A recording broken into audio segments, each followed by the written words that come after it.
तुम्हारे ससुर जी देखात ना है नो, कहाँ हुए हो? अरे पूछा मत, उनका लीला परम्पार हो सके। कहाँ है बहनी? सुना सुनावा बहनी। बुढ़ऊ के चढ़ल जवानी,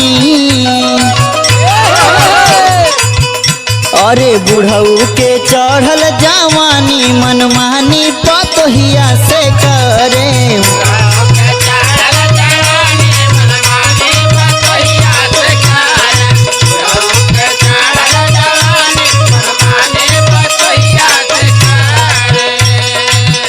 अरे पतोहिया से करे, पतोहिया से करे।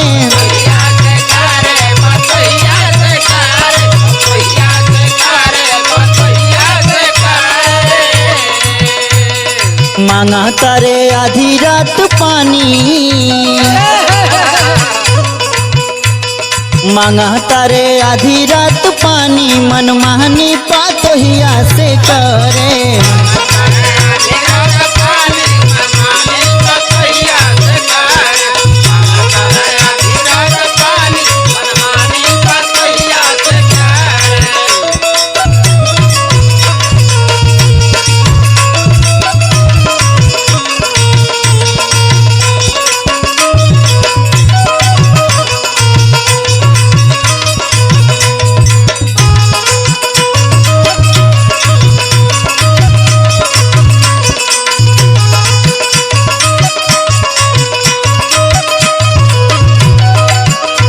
सुनाए आगे का करे ना? ये सखी उतना ही ना, ये हमारे ननकुआ छोटकी चिड़िया हन हरदम घरवा में घुसल रहा। अरे तो का करबू, दोनों जनी साथी हैं ना। छोटकी बहुरिया जब दुआरा बहारे,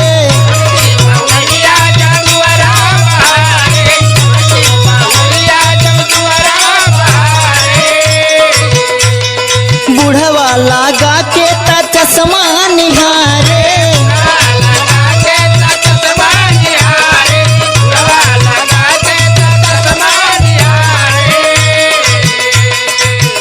अरे छोटकी बहुरिया जब दुआरा बहारे, बुढ़वा लगा के ता चश्मा निहारे। सुना तारू, देखी के राम राम करे,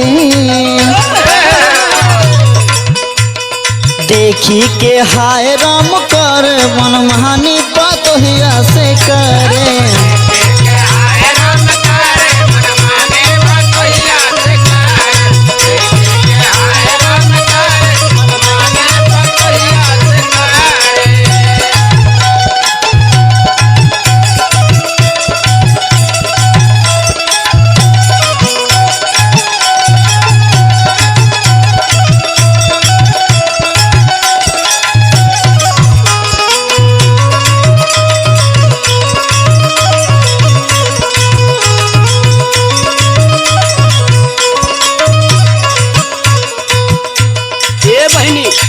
बोला उहे में करा मौज मास्टर है।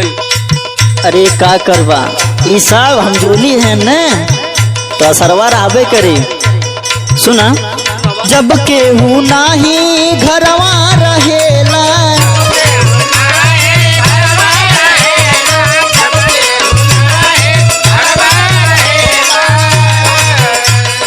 ओ माई डियर हमके कहेला।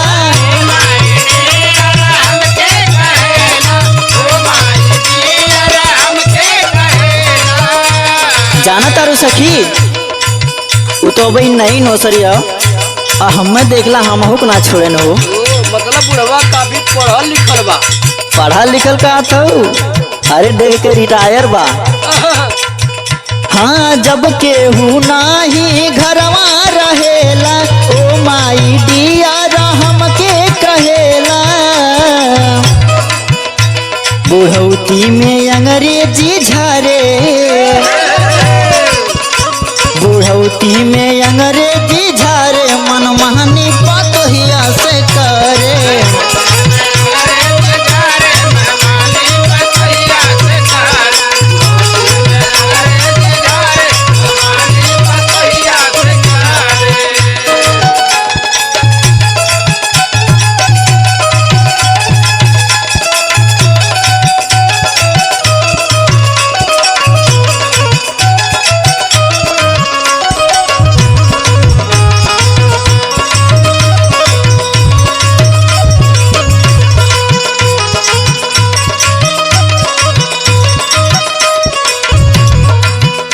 ए साखी, उनके इतना समझौनी, इनके पापा के बारे में इतना बतौनी, तब वो उनके समझ में ना आवत। यहाँ तक कि यो कहानी गाड़ी उड़ी धके आ जा घरे, कुछ मामला शांत हो जाए, लेकिन जब समझ में ना आता तो छोड़ा जाएगा भाई। सुना सुनावा। परबिंदर पिया न माने कहनावा,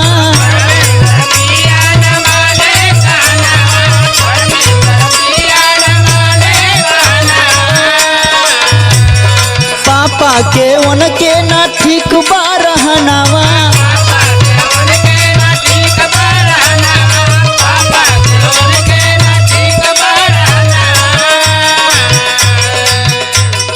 परबिंदर पिया न माने कहनावा, पापा के उनके ना ठीक बा रहनावा।